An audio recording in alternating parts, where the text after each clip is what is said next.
Hello and welcome to This Contains Garlic. You're here with your host Georgia Garlic and... Mark Garlic. Oh God, and that really has brought in the level of fatigue today.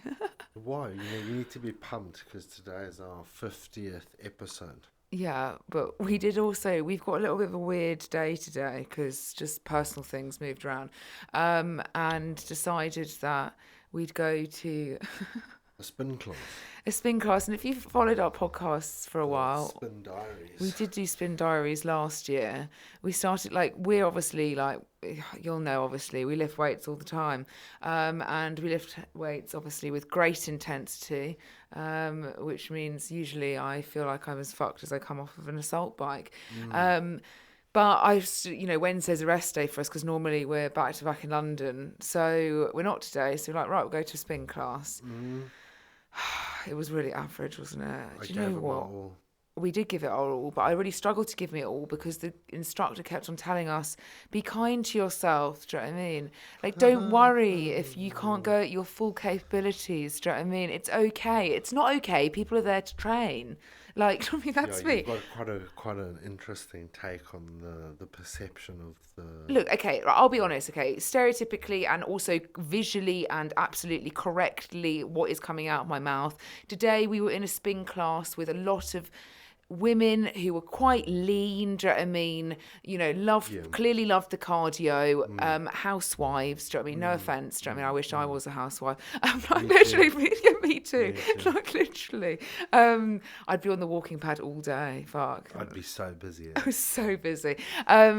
But the room was filled with people, little sports bras, itsy witsy varley Yeah. leggings, Yeah. and like spindly legs everywhere. Okay, they're there to burn calories. Now, whether or not that's a really unhealthy mindset, to go by, like don't exercise because Yeah, of calorie sure. burn. Like, yeah, of course, like we believe that, but like a lot of people don't, and you're not necessarily going to change people's mindsets off of that. You can only just hope that maybe they're like, okay, I'm not going to see this as a total calorie burn. But those women are in there to burn fucking calories and to then push around a piece of lettuce on their plate afterwards. That's the only way. So then you have an instructor who's body confident. You know what I mean? Like telling you, like, don't go any faster. It's fine.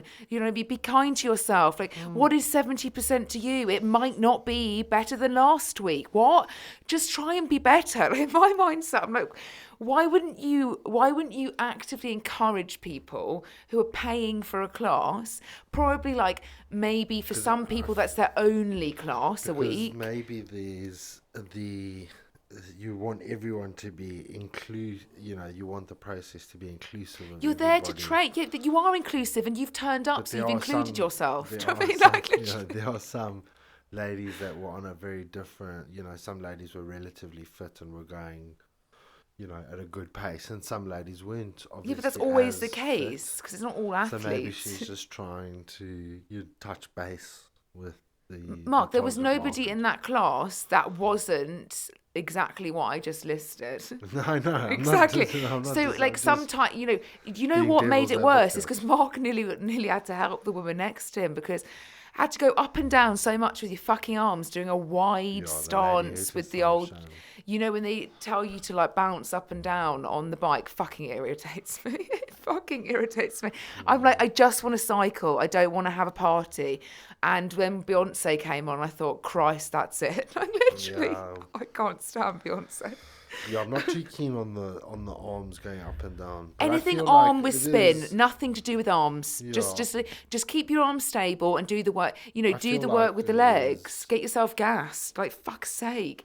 I think spin, if you think about it as well, it's also like every form of fitness. There's like different varieties of the same modality, and I think like traditional, like your real core spin instructors, they don't necessarily indulge or even participate in any like upper body, like maybe riding out of the saddle, but not up and down, or the ones where they make you With the do stupid lateral weights. raises or bicep curls.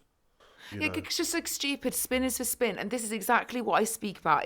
This is exactly the same as like when I see Marks and Spencers write high protein on a 2-gram protein rice cake. there's a place for everything. Do you know what I mean? The same with spin. Spin, you go and cycle. You're meant to go and get go and get your heart rate up, go and get some cardiovascular work in, work hard, use the resistance, don't use the resistance. That's spin. You don't need to use your arms. Do you know what I mean? That's the reason why you're not. So, but I also find it a problem because they're never putting people in a position which is going to encourage good posture by going up and down in a stupid, like, whatever bend like of a elbow. tricep press. Mark, that is That's not a what it tricep was. press. You couldn't Yeah, even. but it resembled. It was like a some form headbutt. of, Do you know what I mean? Just headbutt your fucking spin bike. That's literally what it was. Headbutt it. Yeah, my face was getting quite close. And you know what? You were participating, and I'd had enough because I was like, do you know what? I'll be totally honest. I've just had Botox put in. I was thinking, do you know what? If this migrates due to this fucking class, I'm going to be absolutely I livid. just don't want to be that person that, because I've taught classes, you've taught classes. I've There's not taught nothing classes. What are you worse. talking about? You have Private taught- classes. Yeah, private, small group. Look, or small, whatever. small group, friends, Sorry. family. Like, literally, No, like. but you have taught classes, don't lie. Yeah, I took over from somebody because they Yes, didn't turn you up did. once in a Exactly, private studio, and then I ended up okay, securing like all the okay, clients. okay, sorry Don't for worry that. about me. You did actually, but sorry for the Sorry Without- for the compliment of being great. There's nothing worse than when the instructors trying to prompt people to do stuff, and then they just don't listen or they don't do it. It's incredibly. No, but did you not see the pace that annoying. was going at? There was no intensity today. So it was like everything was low intensity. Like, don't worry, take it at low intensity. There was a part, I'm not joking. I said to Mark, I felt like I was in a funeral, okay? 4 fucking minutes out of a 40-minute class is a long time, okay? Where the instructor was like, I'm just going to allow you to spend the next 4 minutes in the moment. Sorry. You listen to yourself and you do what you think And is everyone best. Do you know what I wins. mean? And then she Mad. put with or without you on. literally, Okay. Literally thought I was watching like a coffin come down the fucking swing class. I was like, this is miserable. I was like trying to do a high intensity, like, do you know what? I'll make 4 minutes fucking worth 4 minutes. But then she just literally didn't do it. She didn't talk for 4 minutes. She turned the fucking lights completely off. It was I different. turned to Mark, I was like, am I in a yoga class? I'm not sure. It was Like, different. Yeah, it was different. I listen. Everyone's got their own variety. you are of- so, today you feel like you're not taking enemies, are you? Because normally you're quite I'm judgmental. trying I to now get I my feel like a bit karma of a back cunt. from yesterday when I told that man to get out of our parking space.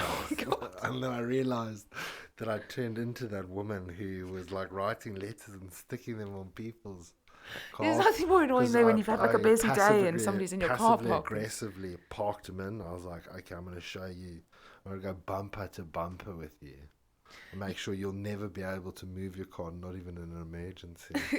And then I walked all the way up the stairs and then realized, what happens if he doesn't leave and it's only tomorrow? I need him to move his car. So then I went and rang the bell. Yeah, you're just turning It was into one of super those like passive-aggressive, nightmare and then I sorry realised, neighbours. To yeah, be then quite I was honest like, with oh you, my God, I've this turned is into sorry one of for those you. old I was ladies. brought up part Surrey and then obviously migrated myself to Yeah. London. So, So I need more karma. I need karmic points today. well, so you're not going to be a dickhead about the fact that you also said the same. Do you know what I mean? It was just literal, like, I don't know.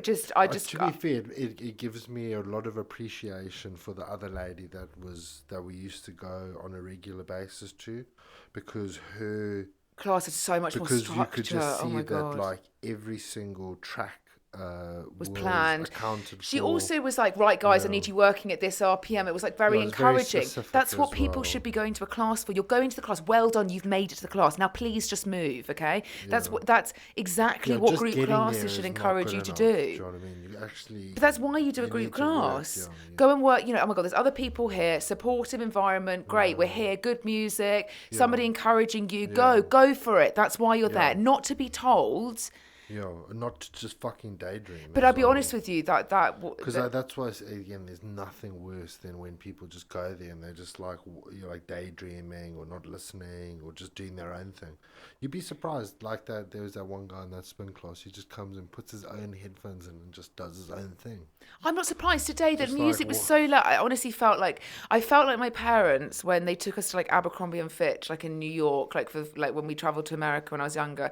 And if anybody like ever like maybe listens to this and ever resonates with this, but Abercrombie and Fitch was obviously an American clothing brand that then came across to the UK and was like in the teenage, it was like the fucking thing to have. And if you travel to the US, which here we go, middle class. You know, my father used to do a lot of business in the US. Sorry. Do you know what I mean? Sorry. Don't know what that was like. Oh God, I sound like such a cunt. Like literally, I hate saying it. I sat in the car to South Africa on holiday. Yeah, shut up, Mark, and Right. that's why you married into my family. I'm joking. Because you fucking behave like you came from the middle of Sudan. Do you know what I mean? Like, I think just my association has elevated your family. you had more help growing up than I did. I had. In what sense? Like paid help. Yes, I did. Exactly, little boss. Do you know what I mean? You know, I had math tutors. No, and not extra lessons. Not, that's not what I'm talking about at all. I'm talking about your cleaners, your gardeners, the people that... Your mother has a horde of Brazilian ladies that used to clean our house. There's not just one, there was like 9 of them. Yeah, because that's so efficient. Okay. In one of those weird people carriers that arrives and you just think this isn't Sure, okay. Sure. Do you know what I mean? I don't know. And Look at... Alistair, the gardener, who's there like every day, basically. Alistair lives at your parents' house. Like now, because no, when we came, no, but when you were you had literal physical help. Do you know what I mean? Your mum literally used to shout at like, tell somebody what to do. Yeah, we used to have, because we used to live in. Your family was so weird. You didn't even allow the country. dogs inside. Do you know what I mean? Yeah, because what? dogs were. That was very. I was reflecting on that. I was reflecting on that the other day. It was very strange. When the dogs were in the bed. Dogs were. Yeah, exactly. Dogs were seen as protection. That was and dogs stay outside. So that, I'm sorry, but your parents have never picked dogs that could protect them. No, not before they got Francis and what dogs have you had? You've had fucking Rottweilers, have you? You've had Labradors. Yeah, Labrador. When did you have a Labrador? I have never seen a Labrador. 2. Sally and Chocolate. Dad had a bull terrier called Tyson. Where are all of these? Where did they all go? They died. But like, you're not that old. I haven't like. Yeah, but my parents are 70. They've had dogs and stuff. Yeah, did you have big dogs? Yes, there was a bull terrier. Dad had a bull terrier. Yeah, what about the Labradors? There's Sally. And I don't what think... a weird name to call a dog Sally. Well, no, it's a nice name for a person, but for a dog, it's a bit weird. Yeah, it is a bit weird actually, Sally. But then I'm sure like people call their children weird names, and you kind of Lassie, I guess. Yeah, and then we had Daisy, which was like a Scottish terrier. Yeah, well, like that's not exactly going to attack somebody like that viciously. No, bark though to wake you up. Oh yeah, so you can run out naked and scare people off so they don't burgle your house. Yeah. Exactly. Yeah, we did have 2 very different upbringings, to be quite honest with you. But you did have more help than me. I don't think you can argue that. No, I don't. No, No? not at all. No, No. I don't argue. You're not. Today we're not picking battles. No, it was true. I'm going to go with what my wife says. Yeah, I had a maid up until I was 6 years old. But I also think it's like if you can, like definitely we had a employ. gardener Like as well. I'm a firm believer. Like if you can afford to, like you should give business elsewhere. Like do you know what I mean? Like if you can afford to. That's what Margaret Thatcher thought. Oh Trickle-down God! economy. I don't know if that's good. Is it? Is that not It good? clearly hasn't worked. But we're still here. You know, that's why. But it does make sense, you know, like it works the grapevine. Like there is, yeah. If you do think about like some very affluent people, they do fund a lot of, you know, other people. Oh, we know. We've got clients who are incredibly affluent that pay for a lot of help. The osteo, the chef, the this, the that, you know, they are feeding, you know, 10 people. Nanny, chef, night nanny, weekend nanny. Yeah. Like the private tutors, football tutor, piano tutor, French football teacher, coach, not tutor. Spanish teacher. Yeah, do you know what I mean? Then the swimming club, personal trainer. Yeah, that's right. A nutritionist. Personal training a 9-year-old. No, like you laugh, but that's literally what you do. Yeah, that's the youngest I put in was 9. But you know, children, I always say, are actually like the best learners. I took like one of my clients' children through like the workout that her mum was doing, and like she was like 5. Yeah, she's 5 a year. So, and literally like it was like a sponge, like she just soaked up, literally soaked up. Funny that. Yeah. Um, all of what I said to her, and she was actually doing it better form than her mum. Yeah, no, kids have got really good, especially when they squat. Yeah, and also they Perfect just technique. push-ups as well. Like it's just crazy. Like they've actually to move themselves. Like it's pretty crazy. But then Yeah. I came across on Instagram some bizarre thing that I kind of thought like I don't think I should be looking at this because I kind of was like maybe this is why we have such bad like I don't know sexual predators places like Yeah. everywhere online. It was effectively like an academy like for I don't know if they were dancers or like but they were young girls like really young girls like maybe like 6 to 8 and they were all in like tiny hot pants and they were doing like insane core movements like to the point where you're like fucking hell like Jesus Christ. Probably like gymnastics. No, Or they something kind like of that. almost look like Russian gymnasts. Yeah. Russian gymnasts. Do you know Yeah. what I mean? But like little girls, and they weren't from there. I think they were American, and they all were dolled up, kind of like pageant, doing like ridiculous things. Super skinny, like ripped, like little girls. And I was like, oh my god, like what the pageant fuck is stuff that? so twisted, bro. Yeah, but like you're putting these girls into like they were like bending their feet, not dorsiflexion, the opposite, plantar flexion, the opposite way with like the back, like that. Jesus, that as a developing years, that literally would fuck your Gives you joints good up. body control though. Oh my Think god, about, don't get me how wrong. Like much most adults wouldn't be proprioceptive- able to even sit up in a chair. Yeah. Let alone like The you thing is, know. I think, is if you just keep it up though, the hard thing is like obviously when you start at 6 years old, trying to maintain that form of flexibility or just body control throughout your entire life. Which I guess, Yeah. I guess there are younger generations now that are. You just see some of the kids doing the craziest things. They're like 6 years old.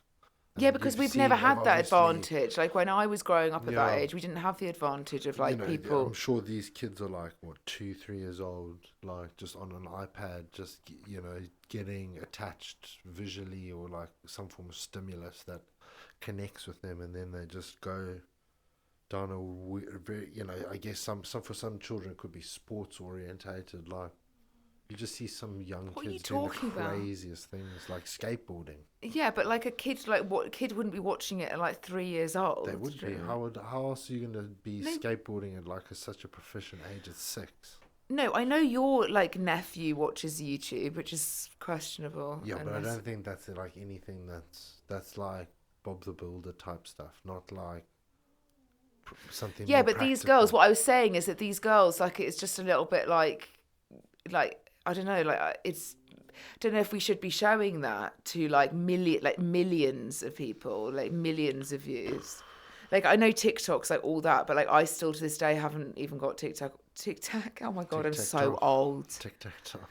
TikTok. I haven't even got it on my phone. I've got no interest in TikTok. I just, as an online business, the part of the online business, Yeah. we were obviously, it was one of those things that's like, oh, TikTok. And then you're like, no, thanks. Do you know what I mean? But I literally couldn't think of anything another worse. thing to just steal your consciousness. You spend your your whole life attention. like living vicariously through like other things and experiences, and you just never experience anything if you spend your whole life on your phone, which is, I guess, great. I do kind of see it, like from a business perspective, it's one thing, but It's exhausting though. Like I do think you get to a point where you think, oh my god, like what the fuck do I have to do now? Do you know what I mean? Like it is exhausting because you know with online, there's a lot more, I think, emphasis on trying to have a relationship through either words or spoken or video. Do you know what I mean? Like, and that requires technically more energy to effectively put. When you're around clients that are face to face, for example, like they understand like. You could be silent around those people and they kind of get your vibe. You know what I mean? Like it wouldn't, but with online, obviously the only way you communicate, like in every essence, whether it's like our emails to our socials to like online clients to everything like that, like, there has to be like an extra emphasis on building that relationship. Like, and sometimes it does get to the point, not with clients, but with social media, I just think, oh my God. Especially since the blueberry oat fucking loaf. Christ. Never sent so many fucking recipes in my life. I like genuinely just like putting a bowl of oats in a loaf tin is just sensational. I know, but like, could you imagine getting like 1 million views on that? No, not really, because then I get loads of people saying I want the recipe, and I've already sent it to like 600 people. Do you know what I mean? But some people get like 1 million views and stuff. It'd be pretty insane, wouldn't it? Yeah. Do you know what though? We trialed we trialed a new variation of content yesterday actually, and it's more because we want to dive in a little bit more into visually representing. Oh, good comeback. Good comeback. Representing just like training principles, like the importance of training principles, especially when it comes to what we specialize in, which is physical strength and muscle growth and obviously changing body composition. And we obviously were like, oh, we'll start. We think the first one should be an RDL. And we were like, just had like loads of fucking men who just fucking clearly just can't read. Just can't fucking read. Then they go and spend like fucking so long, like 30 minutes writing a long paragraph. It doesn't make any fucking sense. Completely contradicts themselves, like in the middle of and you just think, what is... And I said to Mark, we're not doing barbells again. It's the fucking barbell crew. It's the Olympic lifting. Like, they just... Anything, it's just like, yeah, sorry. Like, I'm sorry, but if you actually advise, if you honestly advise, like, please, if you're listening to this podcast, go onto our Instagram, see the post I'm literally speaking about right now. If you look at Mark, okay, in that thing, and you think Mark's technique is good, you are fucking wrong. It's atrocious, okay? Not only that, we're not talking about technique. It was tempo that we were actually going in on.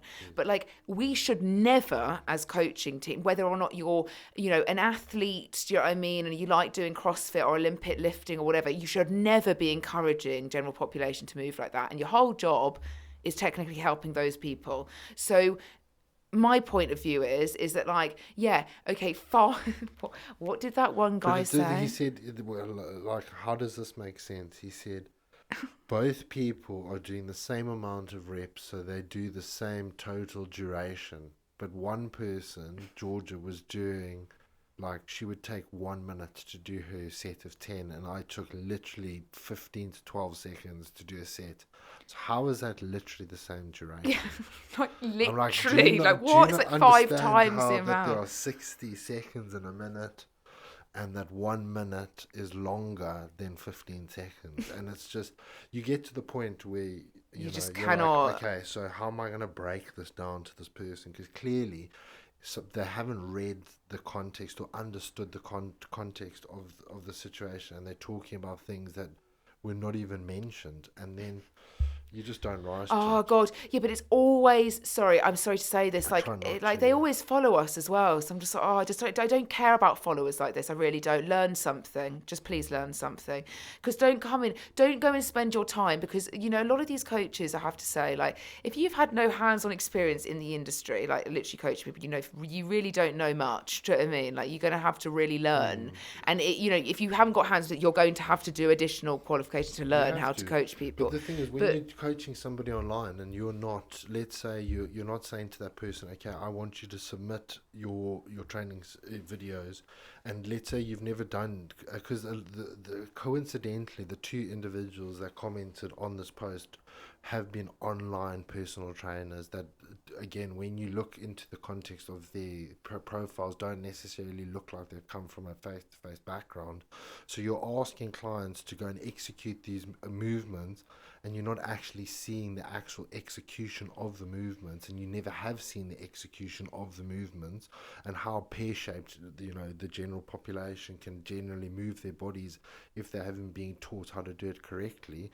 And then you just jump to these massive conclusions, and then, you know, you sit there and you're like, well, I've read... Yeah, but it's also that. It was like, okay, so you're doing if you talk about an RDL, okay, you can RDL with either a barbell, dumbbells, a machine, whatever, okay. With an RDL, like, you know, the whole element of it is to effectively work your hamstrings and your glutes, okay? Which I also found funny because one of the comments just completely contradicted that as well. But the whole element of the RDL, they were then trying to compare to effectively like a warm-up variation of like a clean and snatch. Like, you wouldn't have control over necessarily that. You lower down, you flip up, do you know what I mean? You fucking like throw the bar up into, you know, a front rack position. But like, you can't compare the two movements, do you know what I mean? That everybody's crossfitting. Yeah, like, but nobody was even talking about that. We were talking about muscle hypertrophy. We weren't talking about force production. I know, and people read it and they just don't understand, do they? We weren't talking about as It's infuriating AMRAPs, or sometimes. we weren't, talking about people using partials to understand the hip flexion and extension of a snatch and X, Y, and like that wasn't Yeah, the I case, and it's know. just. And it does make you just go like, there's a lot of people But that then you really probably learn from realize that, but that you're like, probably trying to argue with one of those dudes that was in got set too much five. Do you know what time. I mean? At high school, that got 15% for an English language test. Do you know what I mean? And was like in set six for maths, core maths, and had to like hold each other's belts at break time so they didn't lose each other. Do you Yeah, know what I mean? And well, you're I like, mean, it could anyway, have been that, but like anyway, I do find the barbell community to just sometimes just need to fuck off. To be quite honest with you, nauseating. yeah, just like Because insufferable then is the what word that me and all you Mark want to keep on do is go using. and stamp your feet on the ground and drop the bar from above your head so you can just, make every single person in the gym like flinch every time you drop the weight on the fucking floor. I know. I don't mind people going Because and doing it let's in a be CrossFit honest, box because that's a CrossFit yeah, but box. every But gym that but every commercial gym that we've trained at, everyone is always staring and gawking at the dude that's just ripping the bar onto the ground from above his head. yeah, especially the manager. They're like, Christ, we don't have the budget to Yeah. fucking replace this Let me just shit. do 3 reps and sit down for 25 But no, minutes. there has to be a level of respect, though. I think in gyms for that, because like I think if you want to go and do exercise like that, then you need to go to a place for it. And even if you are doing it, I just feel like I'm not saying that a lot of people don't learn how to move properly, like in any way, shape, or form. But like you just can't argue like actual fact. Do you know what I mean? Fact of matter. It's just you just go around in circles trying to pick it apart just because you see a barbell and you Yeah, just but get it's two somehow. totally different things, though. Talking about CrossFit and stuff like that, and talking about muscle growth is two very different. Yeah. Olympic lifting and hypertrophy is also two totally different things. That's why people that do Olympic lifting essentially are not very muscular No, for they're that not. exact reason. Well, So unless they let's do move other on. complementary stuff, which some Olympic lifters do if they are Yeah, doing it properly, yeah, I get that, but which mean they would do more strength training. more isolated movements Yeah, they would with do like, stability. yeah, exactly. Well, I think, yeah, if you're good at it, then you would do that. But if not, you just fucking throw shit around. Which, Yeah, look, and the each to your idea was own. to talk about tempo and not just the idea of just not going into the exercise and getting it over and done with. Do you know what I mean? Taking your time, building a mind muscle connection, understanding the movement that you're doing, feeling the muscle groups that you should be utilizing. That's when I come back to the point of like, and you're like sometimes just fucking over like social media. That's when you're just like, But oh, then like you you're just realize that you trying. have to then play into it because that's what the algorithm essentially wants you to do. It wants you to you put something up that is somewhat not divisive, but something that is then going to get that I didn't person do to that to be comment. divisive. Not to be To divisive, but teach you're somebody with open the again. caption. If you put something out on the internet, you're opening yourself up to strangers' opinions. No, So, absolutely, and especially if you and have like that's a larger exactly what following. But that's what it's like, there for. So he comes in and goes, this is not appropriate for somebody who does barbell snatches, and you go, okay, but cool, but honestly, can I be we're honest with you? talking Like, about whether or something not we're completely talking about different. two different things, I cannot Yeah, even imagine that you yeah, actually thought that Mark's form was good in that. Because yeah. I like, was worried. it's like my eyes were bleeding fucking Well, I filming was that. going into like filming it. I was fairly quite worried that I wasn't going to herniate the disc. I know, honestly.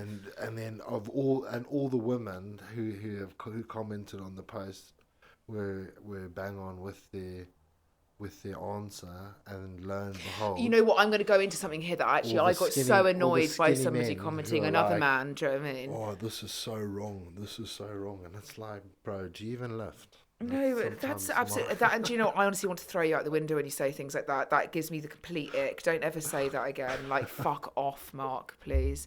Like, honestly, no. Just no. Like, of course they are. That's why they've got a problem with it. That's why they're lifting. They're just lifting with a shit tempo, Yeah, and but that's you why they're look like a sensitive. drowned rat. But it was the same as the fact that people obviously on that post, and this was about men versus women. Like, I'm going to start creating content showing you, I'm sorry, Mark, whether or not puts a down on you, but No, like it doesn't. showing the fact that we literally lift pretty much the same weight for a lot of exercises in the gym and we do exactly the same movements. And on that post, somebody was like, well, relative to, structure, technically, like, I wouldn't necessarily be able to progress further than what, like 220s on a bar. And that because Mark's stature was bigger, or the sense of like, do you know what I mean?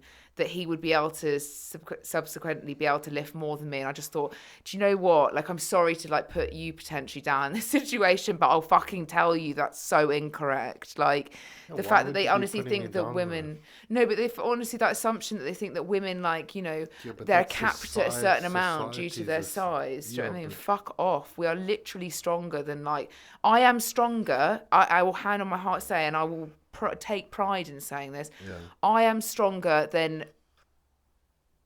not 99% of the gym that we go to and men, yeah, I would say so. barring mm, Yeah, I with the good actually technique, though, I think. yeah with tech yeah actually that's also a point with good technique. And that's not me just like flat, but I'm sick of the people just assuming that just because you're a smaller nature or you're a woman that you should lift like a fucking woman, then you're capped at a certain amount. Like, fuck off. Like, I am not capped, and that's why every time I fucking lift, every man's like, what? Do you know what I mean? Like, what? Like, Women can really get really strong. insecure. They just don't give. Most of them don't give themselves the availability to really explore that. No, I know, but I guess that's just also comes with confidence in doing it and knowing how to do it well. So I know I've got a bit of a There's a mentality that I don't think a lot of women. yeah. I And saw a it's not a bodybuilder, good a thing woman or a be bad thing, but like you have a really strong desire to consistently get stronger and put yourself in uncomfortable positions, and that requires a certain mindset. well. I was That looking at like an I would IFBB say out of all the competitor, a women that I've women's. ever trained or have trained or know that You're do not even. I'm train, not even that comparable to a you are client. probably yeah, I shouldn't be I because know, it's but my I'm just fucking saying in the context of my exercise history, I'd yeah. say But that I'm saying you are that in a one sense of of the like only few women that I would say are the only woman that has that type of mentality towards it. I'm The not the only woman idea of it anyway. I hope sounds there's a lot good. more women like me. But like Yeah, I hope so. I hope it becomes more mainstream I think because outside of certain places that we might situate ourselves, it probably does. Do you know what I mean? I think where we are, like, you just have, I don't know, like, just people that, yeah, like, not that mindset. But I was looking at I was reading something about from an IFBB female bodybuilder who somebody was like she's literally like 10 weeks out of competing, and somebody was like, how do you like even have that structure of like, muscle or whatever? And she literally did like, you know what I mean? And like, I've just seen you literally deficit for like 2 weeks and suddenly you look like amazing, you look like super lean, and how are you doing this? And like, she did like a whole journey story of just like where it all started. And she was like, I mean, she said she did a video in like 2016 or whatever, and she was doing exercise and one arm row actually, and she was doing it with quite a fair amount of weight, and she was like, I know the form in this is not great and I've learned from it since, but she was like, you can see in my fucking face and all that I'm doing is that I've got this determination and drive to do it. And she was like, that is what's got me when I go and go to state whatever, because I have the foundation of something that I've built. And I think so many people do think that it comes just so easily, but you just and I don't think people can replicate my mind or my lifestyle because it's mine. Do you know what I mean? I formed it, but and it's not always been this way. I've always said that, like, it's been a definite journey to get to the positions that you get to. Do you know what I mean? And I don't think there's ever really like a stopping factor, and I don't really ever really share like much about anything to do with my vibes, to be quite honest no, with you you. don't. I But know, you but I should just don't really though. know why I would want You to should do though. that. Because why? Do you know what I mean? What's the point? Because you inspire people to action or change their life. I don't see how like me having something's going to actually get somebody else to have it. Because Because then, that's how this industry runs. People see not really. They see it, they essentially buy what it, they whether or not they want. can achieve the same result because they're not me and I'm not them. Do you know what I mean? True. That is So, very true. so I don't necessarily believe that at all. Right. Today we're going to do a bit of a what? Why are you laughing? Why are you just being You look like you're fucking feeble after spin this morning. You I look like look dehydrated. feeble? You look dehydrated. I look dehydrated. I Well, probably am dehydrated yeah, because I probably. trained so viciously hard. No, let's tell everyone you decided you weren't going to take any water to the class. Yeah, because I wanted to drink out of your sippy cup. Oh, nothing worse. That's something I don't like sharing with you Bit at of all. backwash. No, no, no, Mark. That's Bit of honestly backwash in disgusting. We there. don't share things like that. That's Just not so we okay. can share saliva. Oh, can you just stop? This is not some sort of predatory program. Do you know what I mean? We're going to do a quick fire question and answer of frequently asked questions that we've had in the last few weeks, but answered in the voice of us, OVs. We've probably answered this numerous times in different ways and different things, but it's things that we get frequently asked. So clearly, either you don't listen or you haven't seen it. So, first question we're going to go into is: do you need a surplus for building muscle? I would say if you want to do it in the most effective and efficient way, then the answer would be yes, but the context of the surplus also kind of depends on what your current body composition is like and where you are as, a beginner, intermediate, or advanced lifter and your overall adherence. I would kind of disagree with that. Or Because you I always believe, disagree with yeah, me. because I believe that obviously a surplus is the most optimal position to put yourself in to grow substantial muscle mass, if everything else is ticked, okay? So you can't just expect that, just because you go into surplus, you're going to be building muscle if, the other factors like training, intensity, and all is not catered to. Yeah, but that's an But assumption, though. I think for most average people, your average, person, like your actual best range to be sitting in for growing, to building muscle, but in a slower, like a lot of the time people say, oh, I really want to build muscle, do you know what I mean? But actually what you want to do is you want to reveal something. You don't necessarily want to be building like a muscle mass, you know what I mean? Like that's where what we always talk about, we were just talking about bodybuilding, they need to actually build relative muscle mass in order to when they reveal it, do you know what I mean? There's something there and they don't look like a noodle. But most people can simultaneously, and what we do a lot, I would say, 95% of time with clients is, yes, there's people that want to lose weight and yes, there's people that want to build muscle, but but usually it's better to do it simultaneously because we're never likely to put somebody into a deficit that's a large one, because that would be unsustainable for them to adhere to, and then they just would be cutting and then bulking, they'd be going around in circles. So, in that element, in the sense of you're not going to be in huge deficits, you're still going to be eating relative calories, and then we'd obviously still be encouraging somebody to strength train at relative intensities with the right exercise selection. And even, so that in itself would change your body composition quite equally to what most people would want to achieve. Like, I, hand on my heart, believe that like a lot of people don't want to achieve hugely muscular physiques. I think a lot of people want to achieve something that shows definition and shows that they've got some abs or some nice arms or whatever, some nice legs, whatever that is, or whatever the vibe is for you, and that doesn't necessarily require you to be doing the periods of a surplus phase, because you can comfortably sit in a position at a maintenance range and train with real good intensity, well structured, and see amazing results with that simultaneous approach. And if you also want to lose body fat alongside it, this approach also should be something we speak about, because maintenance is not necessarily the right place for you to sit if you do want to lose weight. Do you know what I mean? And you can still achieve, at least just retain muscle mass even in a deficit. But that would require nutritional interventions like high protein, and obviously, the best training principles to be followed. So I actually think that most people who I've ever worked with, their goal isn't necessarily to put on substantial mass, which would require. No, I mean, out of the 1,000 people that you would coach, maybe one person would ask to put on. But then, I've never ever once coached somebody who's physically, not physically, mentally like being at a higher No.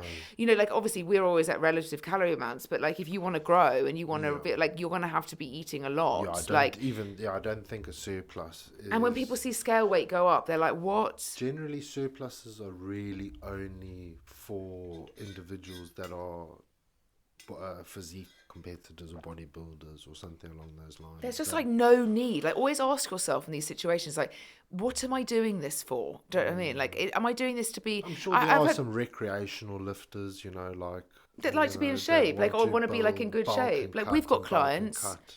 Well, For your tradition, I would assume for, there are like some men and women that would traditionally go through those types of. But again, it's these are just statistical shit that outliers. cycle though. Yeah, it's a very small percentage of individuals. The general population are always looking to lose weight or body recomp. So, putting people into surpluses is generally never going to be a conducive answer. If anything, you like Georgia said, keep them in their metabolic maintenance and then look to body recomposition them through training and nutritional targets. Yeah, because the reality is, I just firmly believe. I think there is this like misconception currently in this industry, because obviously with the prevalence of like lifting weights, eating protein, like, la, la, la, la, everyone catches on to like every statement that's said and like what's done with it and what I should do with it. And like relative is, always ask yourself, like, what am I trying to achieve here? And we help clients on a day-to-day basis just achieve effectively a healthy weight, do you know what I mean? But like a good, strong foundation physique, nothing that's not unmanageable, do you know what I mean? But they're in great shape, you know what I Yeah. mean? And they can tick over and they've got no like restrictions. They can go out on the weekend, they can have the family meal out, they can do the social life, they can do all of that element, and they're still in great shape. And for them and that lifestyle, that's literally what they need to achieve, If you look at somebody like, I don't know, myself, like I would probably, that's not necessary. Would want to be growing muscle like the whole time, because has been my goal for the last year. But Yeah. like, that means it has required like different nutritional interventions, because my goal has been like, I want like a lot of muscle mass. Yeah. So that requires you to then So obviously you give wouldn't yourself. be in a massive deficit trying to achieve that, would you? You would No, want to be I've always been above within your maintenance or main. slightly Yeah, above. I'm always, And yeah. yet you're never really, again, quantifying, when they've quantified bulking. Again, I don't really like utilizing that term too much, but the higher surplus over your total daily energy expenditure should only be between 200 to 300 calories when you Yeah, are not like an extensive supposedly bulking, so that you can make sure that your body composition is in check, because if you're bulking or trying to put on weight, if you just are getting fat, then it's just pointless and is detrimental to your health. But it's like so many people say that, like, oh, like I'm just going on a bulk, and they'll just go and eat like 3 packets of hobnobs. Do you know what I mean? You're just like, fuck's sake. If it fits my macros, you know what I mean? And then they'll like put on all this like mass, and it'll be fat. It will be fat, because you haven't got the right metrics to measure whether or not that's actually like muscle or fat, body fat. And then they're like, right, now I'm going to go on a cut. Do you know what I mean? And all they're doing is just putting on weight, losing weight, putting on weight, losing weight. And they're not necessarily achieving what needs to be achieved when you go into a surplus. Exactly. And that really, being very honest with you, would come down to training. Thanks for agreeing with me, Mark. I agree with you. Right, next question. How best to improve sleep quality? Would you like to go first, so then I can disagree with you? I think sleep quality is something that is incredibly important to look at, because a lot of time people are like, yeah, well, I'm in bed, do you know what I mean? I've gone to sleep, do you know what I mean? I've slept 8 hours, do you know what I mean? And it's like, okay, well, I've got clients that do it. No, I've slept 6 hours. I've got 7, they've got kids or whatever. I've slept 7 hours. I'm like, well, how many hours were you woken up? Do you know what I mean? Or you needed a wee, or you were disturbed. And they're like, oh, like 3 or 4 times. And I'm like, yeah, well, that means your sleep quality is obviously diminished, Yeah, it's bad. Well, Mark, it is. If you're waking up 3 times in the middle of the night. Yeah, but that happens a lot, especially if you're a parent. Yeah. But parents are not exactly walking around doing cartwheels and backflips, are they? They're generally dragging themselves from point A to point B. Yeah, I know, but like it's very important when you're an adult, do you know what I mean, that you actually start thinking about this because you're the one that's meant to have this energy to bring home things every Yeah, day, do you know what I mean? precisely. Like either that, whether that's for yourself or for your Precisely. family or for like your partner or whoever, But how do you or deal your with animals. how do you deal with your sleep quality if your partner, your significant other, is the person that is having a negative impact on you? Right, can I actually put, because there is a lot in health studies, sleep studies, psychology studies, Yeah. marriage, couple, relationship studies, to say that like sleeping in the same bed doesn't necessarily have like any benefits. And I would say that if like a partner was like snoring to the point where when we first met, I thought I Yeah, it liked you a was lot bad. then. I Yeah. liked you a lot, so you got away with it. But since we've Yeah, developed the you were relationship and so you whipped. shut up, Mark. Like I liked you a lot, and like, I was obsessed with Mark. I wouldn't have said anything, but you sounded like a fucking warthog. Yeah, It it was was yeah, bad. it was really bad. But it's because you had really poor sleep then because you were working 24 fucking 7. Really early, not proper nutrition throughout the days because you were so No, busy. Do you know what I mean? So like you're just no. eating what you could get hold of, Smoking. smoking. Yeah. Oh my god. Yeah. God. Yeah, but That's gross. That's literal gross, yeah, isn't it? not a very healthy lifestyle. Not a very healthy lifestyle. But anyway, I think snoring can come from anything, but usually the more you snore, there's a couple of things. It can come down to rib cage positioning, so posturally. So, with snoring, Yeah. like it can actually be like a biomechanical, so we've taken clients through who had really flared rib cages, so effectively an exacerbated anterior pelvic tilt, and their rib cage is excessively flared, who used to snore and their partners used to video them snoring. This is women, you know what I mean? Like snoring, snoring, snoring. And they were like, what the fuck? Anyway, by training, specific training movements, breathing patterns throughout training, not that weird like Wim Hof breathing, like I'm talking like throughout their lifting or like, their core movements or whatever, effectively by orientating the pelvis positioning and obviously the rib cage compression, they effectively stopped snoring due to the fact of just effectively, placing themselves in a better foundation Position. position in the sense. But sleep obviously can come down to weight as well, massively. Yeah. Yeah, Weight. yeah. And also if you've got, if you have extensive amounts of muscle mass, that's I feel also like really not great for the old sleep no, it's not. apnea. But to improve your sleep quality, you asked about the couple. What do you do? Well, I'll be honest here. When was the last time we shared a duvet? I think must Never. have been like literally, I think must have been like the first week of us being together. Yeah. And even though we were still together, entwined, manically in love, do you know what I mean? No, Do you know what I you mean? can't Mark's need holding on to separate. this beginning of the relationship. Yeah. There was never a moment where we weren't obsessed with each other, do you know what I mean? We would have slept arm in arm, do you know what I mean? We Yeah. still haven't shared a No. duvet because that is number one fucking disturbance. Yeah, you can't No, share there's duvets nothing separate. worse. There really is nothing worse than some sort of argument over the duvet in the middle of the night, Yeah, or just being worse off just due to your partner being a Yeah. twat. No, you So, need two separate we ones. have two separate duvets. Do you know what I mean? Sometimes one's lighter, sometimes one's heavier. Depends on what. That's a The really season. good way. Yeah. If you don't have a partner, fucking lucky you. You just Yeah. get to fucking starfish the bed. Starfish, Blackout blinds, another one. Yes. Light is one of the biggest disturbances to sleep, so Yeah. you need to be in like as pitch a black room as possible. Yeah. And Some noise. people are a bit weird about darkness though, but if you're like that, then just Some people like sleeping. The thing is, it's meant to be quiet, but some people also like to sleep no to white noise. A lot of people sleep with white noise. Whether that's like some people I know go to sleep with their headphones in. You used to do that. Yeah, I've I done it a used to couple do of times. that, You yeah. did used to do that. I wake up with Joe Rogan fucking blasting next to Yeah. me. Disturbance, do you know what I mean? But yeah, like a white noise. Like we have a fan at night, but that's because air conditioning we We used to have need in the South there Africa. needs that is okay. Essentially, that is white noise for us, because even sleeping without the fan Oh on, God, we can't. it's too quiet. If it's too quiet, it's a problem because you're just like you can just You hear each just other started breathing, breathing. yeah, and you just think, no, Shut God, the fuck up. shut the fuck up. I I'm gonna. wish you would stop breathing. Yeah, no, literally. Why did we get married? Like I could have had this super king bed to myself. The best we've ever slept is when we had two beds in the same room. Oh yeah, we did it through COVID, didn't we? Was that during COVID? When we weren't allowed to leave the house, so we just like needed to change shit the whole time. Yeah. So we like brought beds into different rooms. We made this like massive Yeah, bed, it was great. and then our puppy died, and it was just fucking miserable after that. Literally. Prior to that was great though. That is. Or in Surrey, I feel when like we were... that is the especially we did that in Surrey. I feel like you put the two beds side by side. That is the answer. I don't understand couples.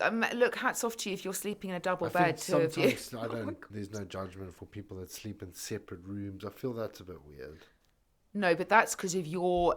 I'm going to be honest, I don't find that weird at all. And if you were fucking a problem, I'd be straight out there in the spare room. Like, I think you think of it's like, oh, well, that's the marriage over. No, do you know what I mean? We don't offer each other anything when we sleep. Nothing. We offer each other nothing other than breath. Do you know what I mean? Morning breath. Yeah. Do you know what I mean? So, no, I would say that actually, and I know a lot of women that do sleep in separate rooms, because why? Especially when you reach the midlife point where like potentially you're going through like perimenopause, menopause phase, also when you have got hormonal changes in the body as a woman, like the last thing you want is some warthog like you, like snorting or like, really hot, like next to you, you know what I mean? Hot. Not hot, no, not like that, Mark. Sweating, perspiring, do you know what I mean? Just checking. Just checking. And I think that if it means that if, say, for example, you struggle to get good sleep quality. But what about the romance? You know what I mean? How are you meant to have sexy time if you always... Okay, tell me this now, Mark. When does our I'm not going to look at you right now. When does our sexy time happen at most? It really depends. According to you, it's... No. Is it in the evening? Yeah. Yeah, but it's... Or is it very spontaneous? You say in the bedroom when... No, that's correct, though. Obviously, it's in the bedroom. Yeah, do you know what I mean? you Like, said or it that's could in the be in morning the or in chair. the I don't fucking know. Gee, listen to you. Wheelchair. In the morning, you'll be in a wheelchair. Watch out. You know what? Mark literally said that to me once. When you were still my trainer. Do you know what I mean? Even worse. I sent you an email saying, because we didn't have numbers at the start, and obviously Mark was coaching me, I sent you an email saying, oh, my legs are completely like fucked up after yesterday's session. And Mark was like, you're not the only woman to have said that I've put them in a wheelchair or something. Like, just as like, you come across like a cunt. Literally, but still, I'm going to have you. Like, literally, I will take you. Surprising how, like, you would just literally never get fired for saying shit like that. Yeah. Well, no, because I privately hired you. Like, yeah, okay, I guess. But I guess, like, that is... You're like, that's not okay. Like, what was I thinking? I was thinking with my penis. I was thinking with my penis. I just feel like, yeah, some women, you could say that and they would take that very... You could probably, like, don't go to the police. But Mark, would you have said that to other people as the concerns? Like, literally, that's where I'm worried. But the weird thing was, like, that was, like, after the second with the... Like, it was not like we had known each other for ages. We had known each other for, like, 3 hours. Yeah, but you... And then you're now like, look at you regret everything you do. Like, that was you, not me. What do you mean? You're responding like that.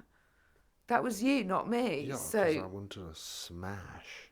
Oh my God. And you've ended up 6 years married as a Sunday. Yeah. So how did the smashing go? It's going great. Is it going great? Yeah. Okay. Well, going back to the sexual endeavours of one's garlic lifestyle, I'm going to tell you is that bedtime doesn't necessarily equal sex.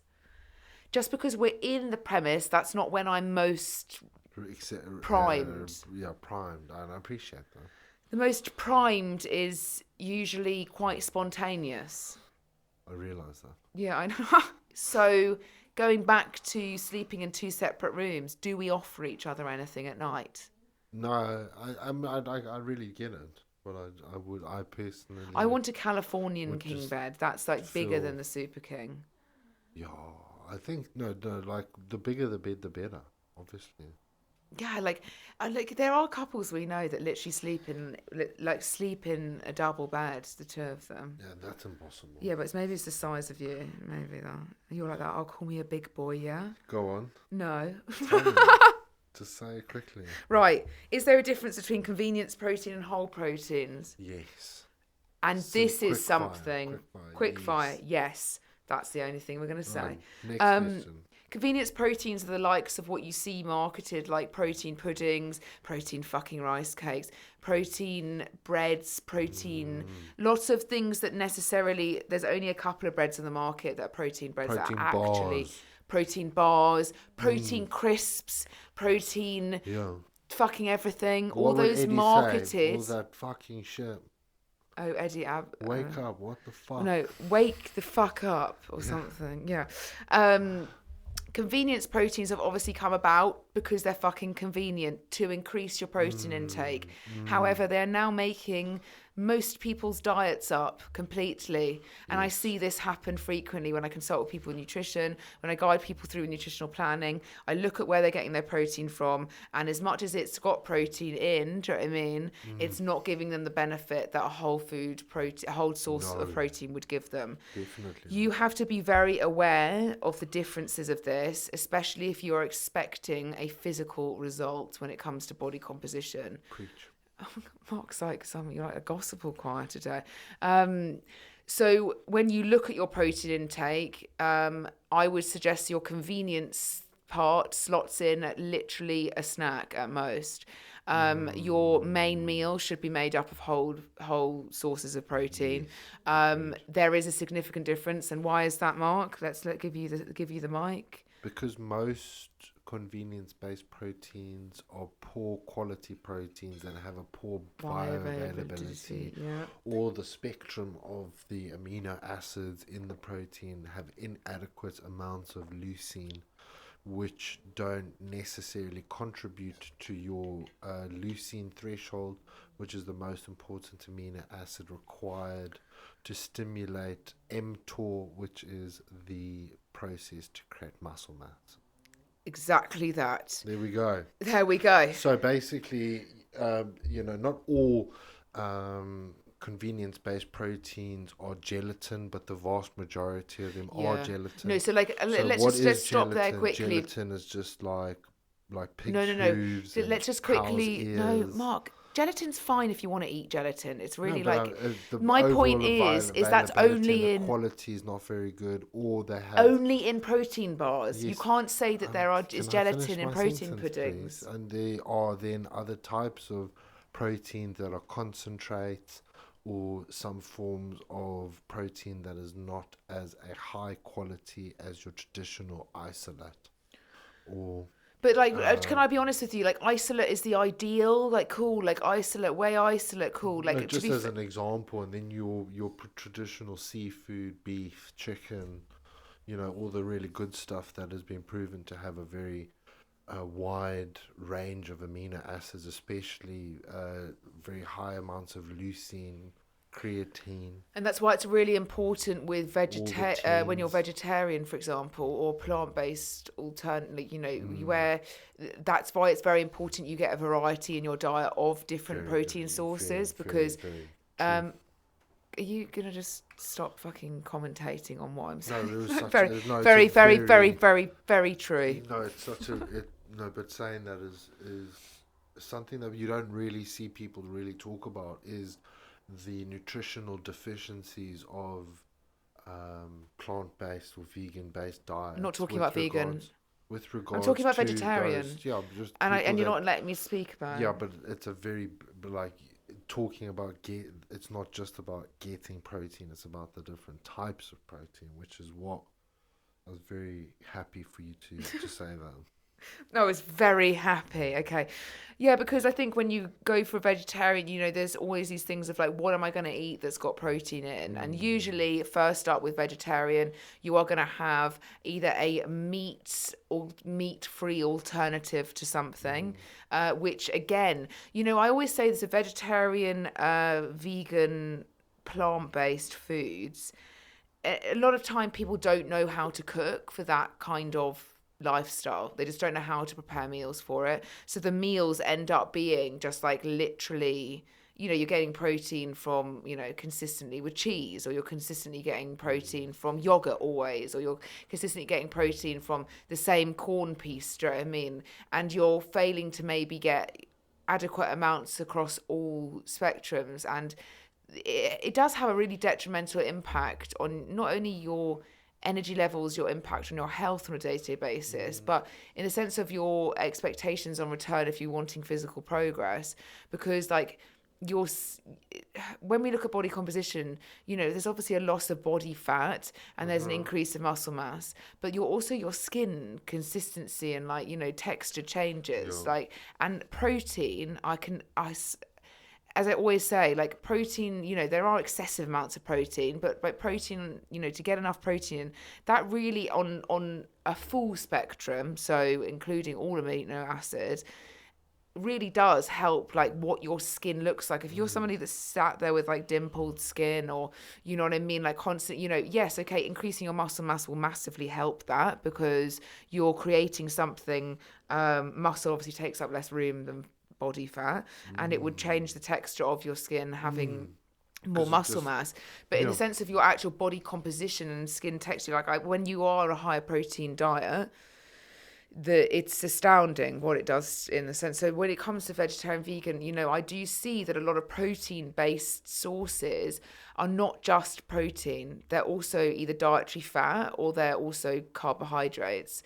And so it's very hard to find straight protein sources in a vegetarian, or unless if you look at an egg is still a combination of protein and dietary fat.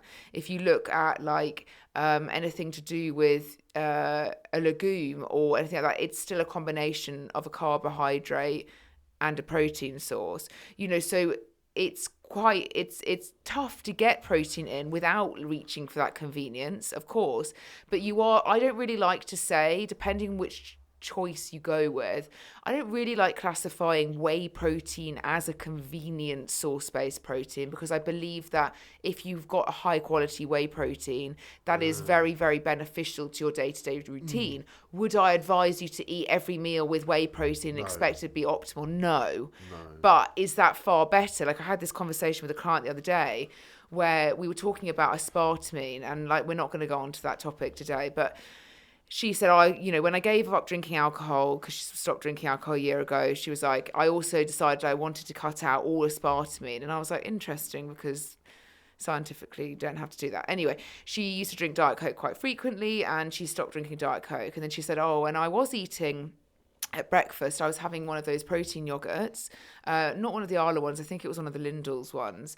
And she said, but I turned around the packet and it's obviously got sweeteners in. So I automatically thought, like, aspartame, I shouldn't be having this. And I said, well, who's better off? I said, what did you have in replacement? She was like, I had a piece of toast and I had some, a piece of toast with some peanut butter on it. I'm like, okay, well, in this case, the smallest, tiniest amount of sweetener, do you know what I mean, is also giving you quite a nice amount of protein, do you know what I mean? What do you think was a better alternative at breakfast? Having like a simple carbohydrate with dietary fat, a tiny bit of protein, because nuts are not a good source of protein, FYI. Or just getting 15 to 20 grams of protein from a yogurt, do you know what I mean?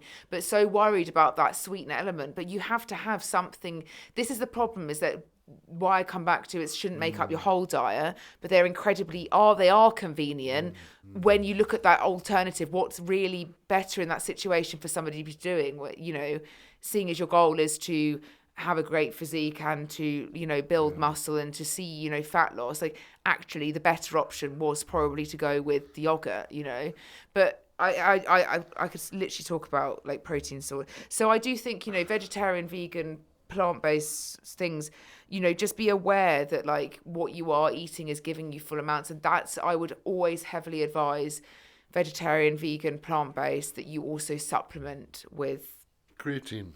No, not even that. Like B12, creatine, like all of the food, like a lot of your food that you eat on a day-to-day basis can't give it to you. Yeah. So you need to you take it if you want to have like optimal nutritional on a day-to-day basis. True. Right. How important are daily steps on a fat loss journey? very important, very big contributor to determining your success or failure, your long-term success or failure, especially in a weight loss journey. And why is that, Georgia?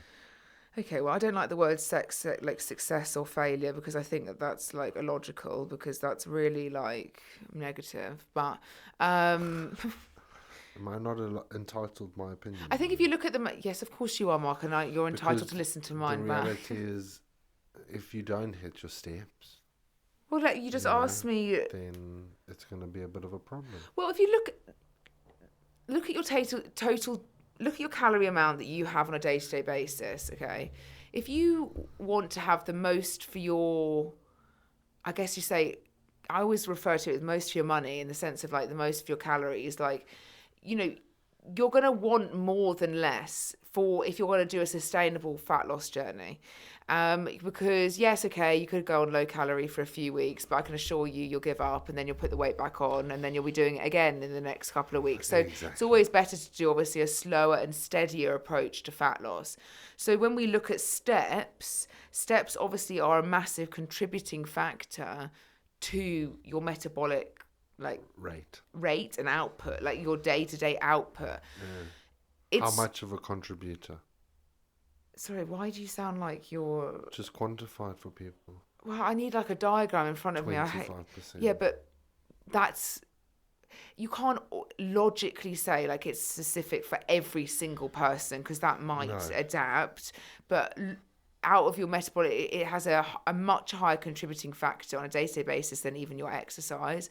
So a lot of the time people are like, oh, I'm exercising to burn calories. Oh, exercise. But like, don't do any additional movement outside of exercise. And actually, in scientific terms, you know, exercise is actually one of the lowest contributors to your metabolic rate. So the steps are crucial to, one, allow you to eat a higher calorie amount if you're going through a weight loss journey, because you're effectively expending energy more, which means, you know, then that helps and contributes to the fat loss process. But I think you've got to be moderate. I don't think 10,000 is definitely the answer for everyone. No, again the new data with regards to that find that the ideal sweet spot is 8,200 steps a day. Yeah, but They say that's still quite when a high amount. The overall Was return. that specific to fat loss? No, that was specific to all-cause mortality.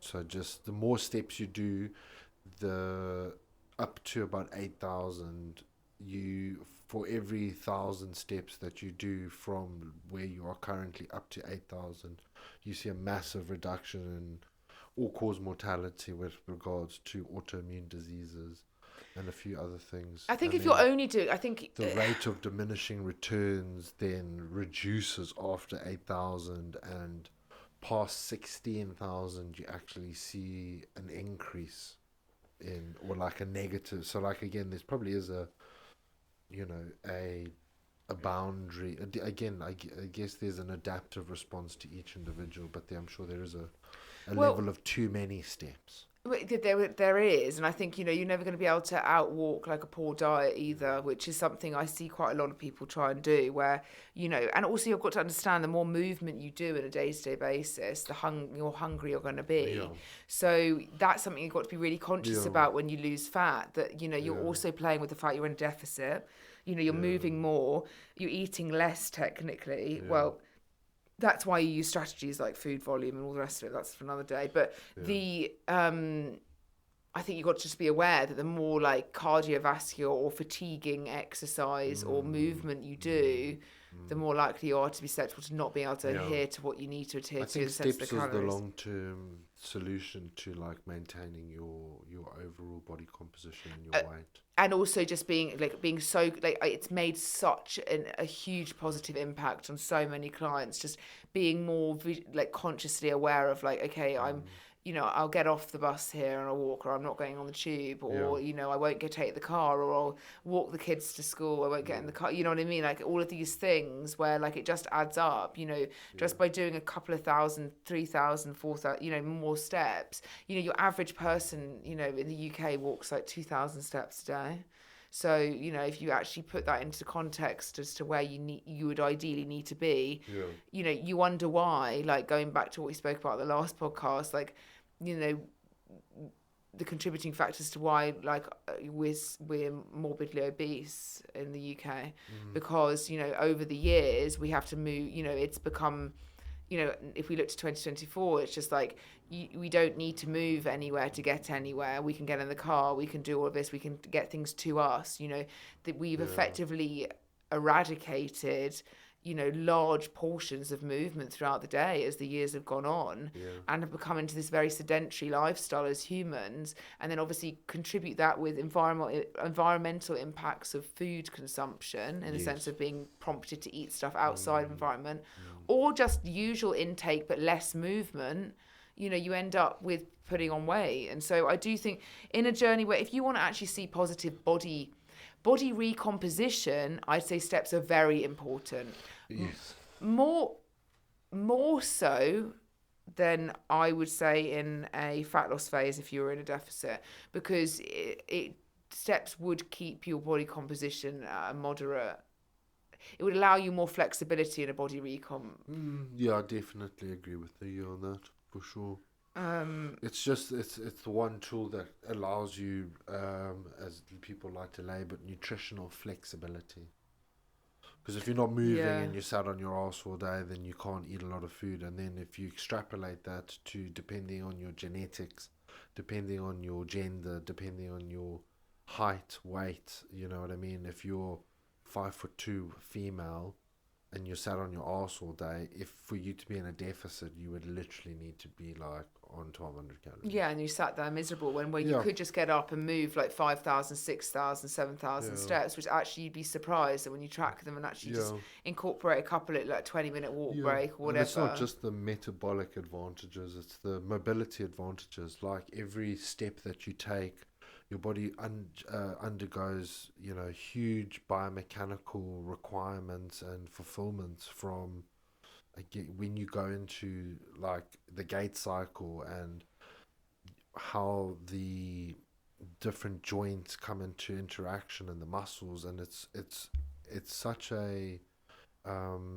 metabolically active process that it also helps with your mobility loads. It helps with endurance to a certain degree if you're walking up gradients. It has cognitive benefits. There really isn't that many, you know, downfalls. No, I think there isn't many downfalls to it, and I would always encourage people to walk more. But if you are somebody that walks enough already, then don't don't walk There more. are some people that do overcompensate for their steps so that they can eat more. They overcompensate for the fact that they don't have control over their nutrition or their environment, that then subsequently impacts their nutritional inputs, and then trying to overcompensate that by then trying to expend lots of energy. Yeah, and I think, but you know, commonly we get asked like, oh, if I go for a run, does that count as steps? Like, technically not, but if you were to do like a run, then yeah, and you would count it in your step count, then yeah, I would count it. I wouldn't be doing it on top. You're splitting hairs, you know what I mean? It's like, do you say potato? Do you say potato? Well, who the fuck says potato? What? That was such. It's not. It wasn't potato. It's tomato. Oh my god, the analogy is not potato. Is it not? It's tomato. Because it's American, like you say tomato or tomato. Like, not potato or potato. What? What's a fucking potato? I'm sure there have been No, you know there's analogies and you're so certain you're right on them, and they're just like, doesn't make any sense. Maybe something like Indonesia or something like that. Potato. Well, that's just taking into other people's cultures. Okay, like 2 more questions we're going to go through. Go on. How to get started meal prepping? I think you're best answering that. Why? Because you can't cook, or no? I will shut this podcast off. Oh, shut it right down. No, I was I was actually saying Be that with honest. sarcasm in my voice. What? Be Because you can't honest. cook? I've Be got to honest. answer it. Be honest about my cooking. Oh God, don't be David Beckham. You're doing that thing. It's fucking annoying. It's so annoying. It's like a walking meme. It's Don't bloody be. annoying. How do you get started meal prepping? I personally believe and always have believed, and I think when it comes to being on track with your nutrition and your diet, is obviously meal planning has been seen, meal prepping, sorry, has been seen so much over the years is that you need to have like just Tupperware and Tupperware and Tupperware stocked away 7 days, stacked there, otherwise you failed on meal prepping. But I actually think meal prepping literally just comes down being able to have the food to prep for the fucking meal at the time, okay? Now, if this comes down to the lifestyle that you live, now we're all busy, whether you're busy or very busy or busy, we're all busy. So, likelihood is not many people have the time and availability to be pre-peppering, loads of food or to be cooking stuff that's super complex. So I think it first starts with doing a food shop and making sure that you sit down at the end of the week, or it's something that you just have on rotation because that keeps it even easier, where you have a few meals that you rotate and you decide what you're going to have that week, which is this, and that. You're going to have your lunches as that or whatever. And if you work in the office, I always say you are so much better off if you bring your own food. I know it's boring, do you know what I mean? The fact you can't go out and enjoy yourself at lunch. But, you can make your own food very tasty with the right ingredients. But I also see that restaurant food is it derails people like without them even understanding why, because even when I nutritionally plan for people that have to eat out all the time due to their jobs and timing, they don't see the best returns from eating out all the time, because whether or not the calories match to what we're trying to do up, you never know you're actually getting that. You're effectively guessing, and the guessing can open up for either less calories, more calories, less nutritional density of a food. Like, there's all these things that come into play. So I would say food shop is the best way to get better at meal prepping, because I feel like a lot of people don't have adequate food in the house. Yeah. And then it's like, oh God, what are we going to eat? And then you're like, oh, I'll just pop down the road and go and get like some goujons and, a pizza or whatever, you know what I mean? And you end up pizza, completely might pick up something because you feel like it's derailed you again because, so I think being prepped on a weekend, and the best way to do that, online food shop. Yeah. Honestly, you can just repeat the same orders. It's really not hard. You don't have to go and stand around a supermarket with a load of geriatrics. Do you know what I mean? Like, which we have to do in that bloody Tesco is horrible. It's like awful. Like that Tesco's, it smells just like not good. That's why I go to Waitrose anyway. I don't really like Waitrose. That Waitrose is a shit layout, that's why. But like actual big Waitrose, the Fulham Waitrose is great. I've never liked Waitrose. I think the best one, and the one that was rated the whole in the UK as being the best, was 1 M&S, 2 Aldi, 3 Waitrose.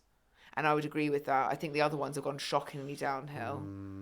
Tesco's is horrible to go in now. It smells horrible. Like the food is not good quality, and you're still spending the same amount. What was that one near the gym? That one's quite. The gym? Yeah. Which gym? The gym that it's the meat and stuff. What was that one that we went to we shopped at there a few times?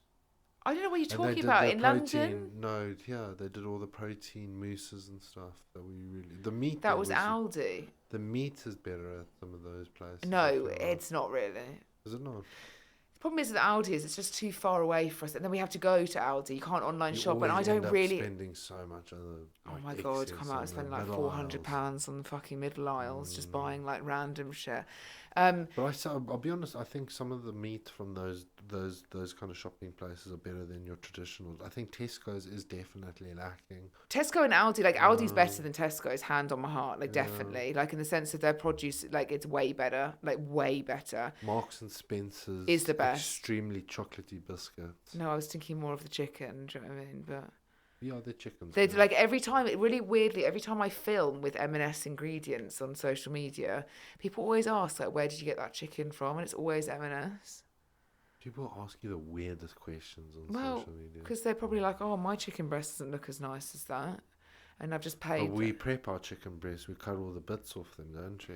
No, just in the sense you can tell a quality of chicken breast that's been pumped like one of those ones you get from Tesco's, which like almost feels like you're eating like human. Do you know what I mean? Like it's like that tough like pumped full of water. It's that horrible breast. It doesn't even look like a breast. It looks like it's just like being shriveled up breast, and then it's like A hard. flat titty.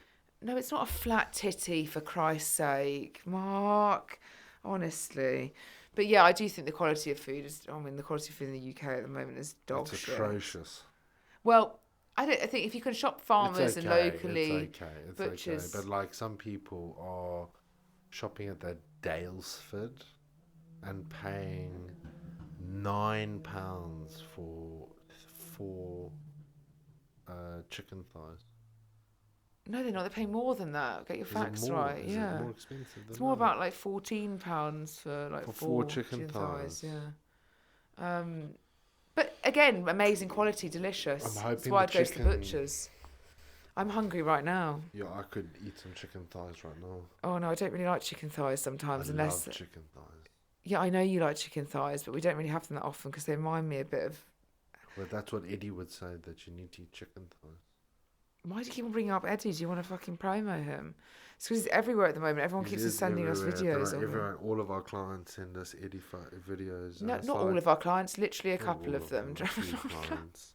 All of our clients are sending photos, videos. That's Yeah, such a some, lie. and it's, We thought that'd be a lot of there are clients. certain things that we don't necessarily agree with the man, but his delivery is quite unique. I think his delivery is like great, but he doesn't know what he's talking about. I just wish. I understand his premise. I understand his premise of why he's trying to do something. If I'd known that kind of way of explaining yourself was acceptable in this industry, I definitely would have swerved university. Well, And doing all the tertiary education when I could just say, fuck, wake up. And then that was it. And just say, look at the label, it's not good, fuck, wake up. And like, give no like quantifiable explanation of why that might be the case. well, who knows? Because wake the fuck up. Do you know Yeah, what I mean? that's such a good answer to If absolutely you wake the fuck everything. up, like Yeah. somebody said, like. No, do you know what I actually love? The best thing about this is reading the comments. The comments are the Because best, the yeah. comments are the best in like things like this when it's like viral content, because you just get like the actual classic ones and just like people commenting back with jokes things. But yeah, wake the fuck up is a very good sentence. Maybe And I get it. I do get it. You know, like I said about the convenience proteins. Like I'm so Yeah.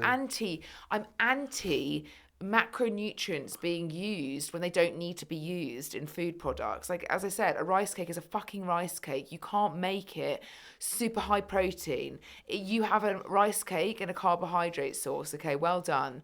You have protein for protein. You know, you don't need to necessarily always combine the two or market it.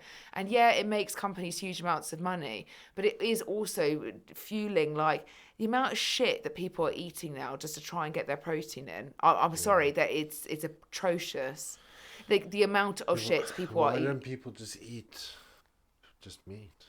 Because they don't like Sound like it. Eddie. Is that because they don't like So many it? people don't like eating meat. Like I can totally understand it. Like if you've had a bit of No, I memories get with it. farm animals or you I like would pets. really Like, I absolutely love struggle. animals. I watched a video of a woman feeding like grapes to a little lamb, and I thought if that was me, I would never be able to eat meat ever again. Well, I don't eat lamb anyway, so that's the first door. I mean, like I wouldn't be able to if I was constantly around these animals, Yeah, I and like I wouldn't was, be I able don't to. think I probably would be. But I also know that when But then eating when meat we and ate fish, tofu the other day, it was fucking disgusting, and I thought maybe every once in a while I'd just go and shoot something and eat it.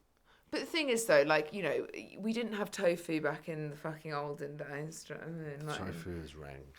well, there are arguments to, like, I don't mind bits of tofu in, like, a pad thai. What if you can't taste the teeth? Yeah, if you can't, it is a bit tasteless unless you Then put go the, for it. but like large chunks of Yeah. it. But again, like, you know, there's so many people, like, they've got experiences, weirdness with food, or experiences not, you know, they support animals, or I don't know. Like, I do think the food production is like so gross worldwide that we are having to, like, you honestly think about, like, and I'll always eat Nando's. Sorry if you like disagree with me. I always eat Nando's, but I know that Nando's chicken is probably like the worst quality chicken, and I know it's probably coming from like really Brazil.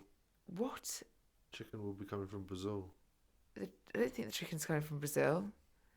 Yeah, All the chicken comes from Brazil. the vast majority of frozen chicken imported into this country is from Brazil. But because they aren't Nando's franchised, Yeah, they are actually. I don't think it would all come from Brazil, that chicken. I hope not. Hopefully they use local. I don't know if we've got enough production here though, like with all of the food markets and industry. But Yeah, like it I could know be it's poor imported. quality, like they're probably battery caged chicken. Of course they are. They've got to produce so many, and that's not something I encourage eating on a day-to-day No. basis. But I do think, like fish as well. Like I've had moments where like I cut into a roast chicken and like one of those artery veins just like exploded and I just went completely off of Yeah. chicken. And then so I was like on Yeah. fish for ages, and then I went a bit off. Like started getting the ick by prawns, and like and then How you many go. people have eaten oysters and got food poisoning? Absolutely everybody recently that I has don't eaten oyster understand that's people told that me is eat ill. oysters. Why? Why would you put your? You're like you don't even chew it. You just swallow it. Why The do you taste swallow of the it? Because the seasonings taste. Like, are why really are you good putting it in your mouth in the first because place? it's kind of like that is it chimichurri? No, Chimichurri. Like just you put. leave it alone. Leave it alone. But yeah, actually recently, last year, however many people told me they've eaten an oyster, they've been ill from it. Like I just don't like the texture. It's like I go very weird with textures like you don't that. need to know anything about food. You just had to lay 10 foods down, and oysters was one of them. And which one of these is potentially going to make your guts rotten? Oysters. You know what I mean? It's just the look of them, the smell. I love shellfish though, even though I'm Jewish. Shouldn't probably love shellfish. But then again, only like I would like fresh, Sashimi. fresh, no, Sashimi. shellfish Sashimi. is really good. Like crab, all of that. Oh my god, crab's really good. Yeah, apart from there's a place in Finicky. Singapore which I I. don't see the point in it. I don't like fondling my food and cracking it with like all these things. Okay, well, if you're sitting, ask To my get father that 100 when you're grams, sat to looking get over 100 the grams whole of- of the, the marina of Singapore, okay, and you're in a crab place, a whole restaurant that does like oh my God, black pepper crab, chili crab. Oh my God, you will never taste do they a crack crab it like for it. you? Yeah, it's a whole restaurant to do with the that's crab. fine. But it's that hand on my heart, I would go to Singapore specifically, just fly in and just like make sure my stopover was long enough if I was going somewhere else to eat there. Also, Joe's Crab Shack in Miami is also really good. I'll give it a big I'll disagree with you on that one. What? Because you don't know, because you haven't experienced it. I'll disagree with you on the Oh. Crab Shack. I don't want to go to a shack. Excuse me. You were brought up in a shack. How did you know? Because you're about to tell me that you fucking some poverty-stricken Zimbabwean lifestyle when it couldn't have been fucking further from the truth. Do you know what I mean? But don't worry, True. I'll always be the English Rose you married. Exactly. No, literally. English Rose. Right. Anyway, should we do one more question? Yeah, And then let's do we're one gonna more wrap. question. Okay, so how to manage the weekends better with food intake because I struggle with adherence. I think you're not alone. Christ. Yeah, I think everybody generally struggles with the weekend and the change in routine, the change of environments, the lack of the necessity of wanting to make hard decisions. Most people finish the working week. They don't necessarily want to go into the weekend having to plan and prep and, X, Y, and Z, pull out large swathes of motivation when it comes to that. They just want to enjoy, let their hair down, go for a few drinks, go and have a few meals, get pissed. And that's... I know it's like actually how society does run a lot of it. I mean, there's a lot of people that like don't have much of a social life, like don't really enjoy that element. There's a lot of people that do like that element, but I think the element of just routine being. The thing is, like, even when you tell clients, like, we don't want you to, shy away from social events. We still want you to live your life, and but you still need to be accountable. And it just seems that once they get into those environments, it's physically impossible to do that. I think it depends on the environment whether it's supportive. Everyone is like, yeah, I need to achieve X, Y, and Z. So I'm going to cancel all of my social engagements for the rest of my life until I've reached my goal. I kind of am slightly in agreement of the fact that you need to Yeah, sacrifice I that don't. element. Again, If you I'm think not. that's your weakest point, if you're asking that question to yourself, like, how do I get better on the weekends because I really struggle with the adherence, like, you need to weigh up what's your struggle point, why are you struggling, and if it is coming down to the fact that it's because you're going out for meals and you're going out socialising all the time, and you really want to achieve your goal, there we go, and you really want to achieve your goal, then yeah, you need to sacrifice. If you don't really want to achieve your goal, first of all, stop complaining to yourself as to why your adherence on the weekend shit, because you don't have enough Your why is not want strong to, enough. like, I think that's a bit, there's the why is a bit annoying. Sometimes just people just want to lose weight and they're like, fuck's sake, I don't need a why, I just want to fucking not be fat. Do you know what I mean? Like, that's what a lot of people are Or like. your why is the fact that being the way that you currently are makes But you it's feel like some people, it's uncomfortable. just not as desirable. Now, like, I think, do you need to sacrifice social life if you're wanting to lose like weight? I think it depends the amount, if we're talking slow and steady fat loss, reality is you've got a lot of weight to lose. You should probably sacrifice quite a few months to like just keeping reined in. Yeah. It's not to say you can't enjoy your food or you can't enjoy like eating things or enjoying life or socializing, but like It's just that taking you, socializing needs to be in a different element just to taking like you out of the food or drinking or whatever, because again, I guess it always comes down to how much do you want to achieve something. Because I've definitely been in the mentality before where like I've not really wanted to achieve something, and so like I will track Monday to Friday and then come the weekend be like, do you know what I mean? Don't really care. Do you know what I mean? And it's not to say you go overboard all the time. It just means you're never necessarily going to see progress forward, because it is still like, oh, come Friday, Saturday, Sunday. It's like it's technically 3 days, because come Friday people are like, oh, it's Friday. Do you know what I mean? And then that's where it's, or even Thursday evening if they're having drinks, like. Sure. But I think some social cult like groups, communities, and people like that are definitely changing their tunes on the sort of like constant need to like go for drinks on Thursday, that kind of culture of like drinking alcohol. Like I know a lot of people like not drinking alcohol at the moment, which I do think is great. It's also coming down to the cost as well. No, more from the health aspect. Well, that's good. That's good to see. Nobody ever thinks of the cost of a vice. Sure.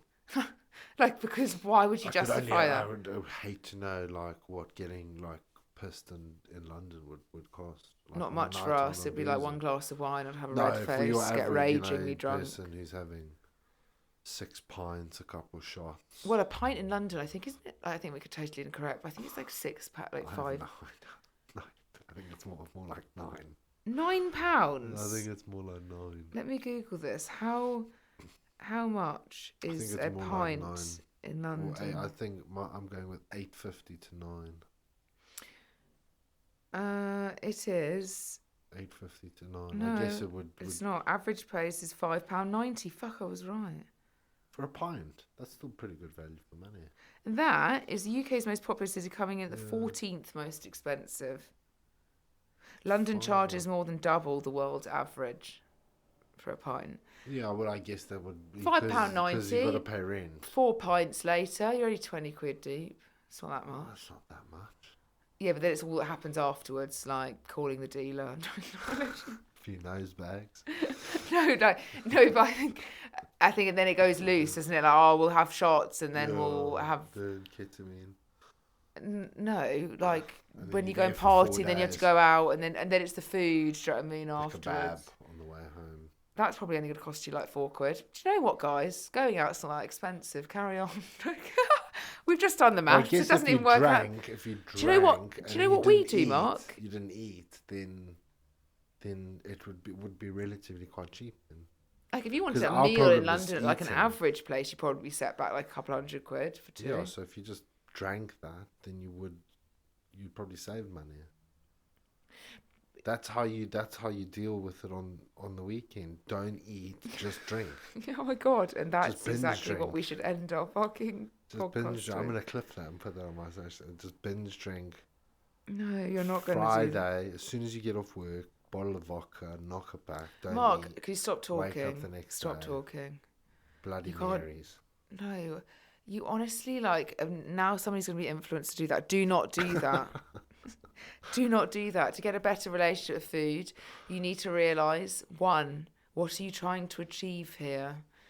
2, why are you tracking and why do you need to be adherent? Yeah, I don't know. And 3, well, I'm not asking like you, mine. Mark. I don't know. I don't fucking know. I prefer my method. I prefer my method of just Just going. drink a bottle of tequila and forget about it. That's also another way of dealing with your weight loss problems if you have one. With your food intake, I would say still keep the relative structure. I think it's so important on weekends, for example. What I find a lot with clients that I nutritionally plan with on a weekend breakfast, they might have something a little bit more extravagant than the week, which means that it might kind of merge in from breakfast to brunch, and then they tend to not have like a meal. But then what happens is they might have like, you know, the sugar cravings, like heavy sugar cravings in the afternoon because they kind of miss lunch because they've only had brunch, do you know what I mean? And then they end up eating like a couple of cakes or a patisserie roll or whatever. And then, you know, or in, you know, getting the mini tub out of the, you know, the cupboard.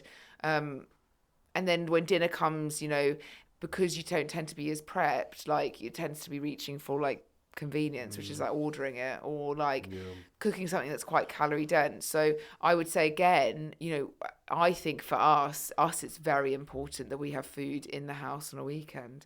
Otherwise we end up in M&S 2 days in a row, do you know what I mean? And we come out having spent Too much. like the same what we spend in a week, do you know what I mean? It's actually sometimes really bad, like because you get influenced. Oh, I like that. Oh, we shouldn't have that today. We'll have that tomorrow. Do you know what I mean? So I do think having food there where like, okay, some food goes off, but then I'd say that like make sure like your freezer's also prepared with some things. Like you could have frozen prawns, frozen meat, frozen chips. Do you know what I mean? Like at least that's better than reaching for a takeaway. Like you can do a lot of fakeaways at home, which is super easy and still tastes really good. You know, so freezer food's also something I'd look at. Cupboard food, well, you're not really going to get anything that substantial in the cupboard, to be quite honest with you. But I would say always just have some preparation with the food, with your food, with the weekend. And if you are going to have a brunch or a later breakfast or a bigger breakfast, then just understand that you're likely to be hungry in the afternoon, pre-dinner. And that's where a lot of time on the weekend when you're out and about, you're like, oh, let's have a coffee, caramel latte and a cake. And, you know, and then you're 800 calories later. So, but again, routines are also key, like the same with the week. That's the reason why you can adhere on the week, because you have a routine. You don't have that routine on a weekend. You might, if you've got kids, that's always puts people into a routine. But I just say if you've got an actual goal to reach, and as I say, it comes down to what you want to achieve. But just be vigilant of, 1, having food in the house, as I said, 2, what your social activities are like consistently. It doesn't have to be like every weekend, but, you know, on the whole, it needs to be pretty consistent that you're not going out and obliterating yourself at every point. Anyway, guys, well done. That was insightful. A few. Was it? Who knows? I thought so. I thought so. I thought so. Okay. Anyway, guys, we'll speak to you soon. We'll be back on a podcast and see you later, Bye. alligator. Bye.